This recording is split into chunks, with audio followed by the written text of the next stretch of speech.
Merong mga taong nabubuhay na gusto nilang maabot yung mga bagay ng Diyos na hindi na nararapat isipin pa ng tao. Marami kasing mga tao na gusto nila maabot nila yung kaisipan ng Diyos. Hinahanap nila yung hiwaga, yung karunungan, yung kaalaman. Kahit hindi na ito nararapat isipin ng tao, pilit pa rin nilang inaabot yung mga bagay na hindi na dapat pang abutin. Kaya ang nangyayari mga kapatid sa Biblia, dumarami yung mga maling pagpapaliwanag dahil nga sa kalikutan ng isip ng tao. Ganito ang sabi ng Diyos sa aklat ni Isaiah ng 55:9. Ganito ang ating mababasa.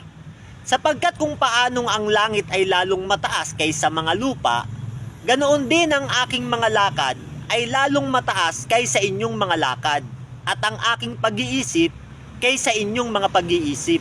Sabi ng Diyos, kung paano raw yung taas ng langit sa lupa, ganoon kalayo ang lakad ng Panginoon kaysa lakad ng tao. At ganoon din ang pag-iisip ng Panginoon kaysa sa pag-iisip ng tao. Yan kapatid, ang problema kasi sa ating panahon, ikinukumpara ng tao yung pag-iisip ng Diyos na kapareha ng kanyang pag-iisip. Madalas, kung paanong mag-isip ang tao, iniisip niya na ganoon din mag-isip ang Diyos. Alam nyo kapatid, ibang-iba ang pag-iisip ng Diyos sa pag-iisip ng tao. Hindi pwedeng maabot ng tao ang pag-iisip ng Diyos. Kaya naman mga kapatid sa ating panahon, nangyayari, maraming mga tao na sobrang nagpapakatalino. Sobra silang nagpapakadalubhasa. Inaabot yung mga hindi na dapat pang abutin. Aral sila ng aral. Halos lahat ng libro binabasa nila.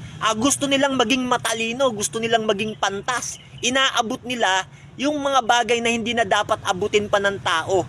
Sa makatuwid mga kapatid, pinapahirapan na nila ang kanilang sarili. Ganito ang ating mababasa sa aklat ng Ecclesiastes ng 7:16. Ganito ang sabi. Huwag kang lubhang magpakatuwid, ni huwag kang lubhang magpakapantas. Bakit sisirain mo ang iyong sarili? Sabi ng Biblia, huwag kang lubhang magpakatuwid. Huwag ka rin lubhang magpakapantas. Bakit mo sisirain ang iyong sarili? Alam niyo mga kapatid kung bakit ito sinabi ni Solomon sa kanyang sulat? Kung aral ka ng aral, inaaral mo lahat ng libro, halos lahat binabasa mo, gusto mo maging matalino, nagpapakapantas ka, pinapagod mo lang ang iyong sarili.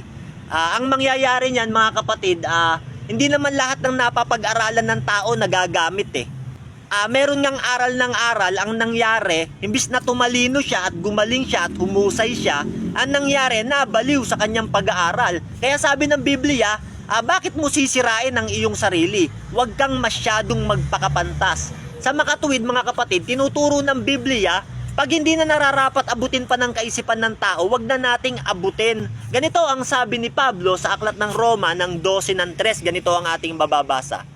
Sapagkat sinasabi ko sa pamamagitan ng biyaya na sa akin ay ibinigay sa bawat tao sa inyo, na huwag mag-isip sa kanyang sarili ng totoong matayog kaysa nararapat niyang isipin.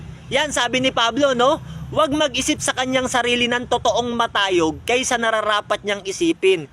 Kung mas mataas na, matayog na, huwag ka nang mag-isip ng mas matayog. Kasi, kung ano lang yung ibinigay sa iyo na karunungan at kaalaman, huwag ka nang mag-isip pa ng mas matayog na kaisipan. Maliban na lang kung bigyan ka ng Panginoon ng kaalaman at karunungan. Yan pwede. Pero kung sarili mo lang pag-aaral, aabutin mo yung hindi na nararapat abutin, lahat na ng libro binabasa mo, gusto mo maging pantas, inaaral mo na lahat kahit hindi na nararapat isipin ng tao, inaabot mo pa, iniisip-isip mo pa.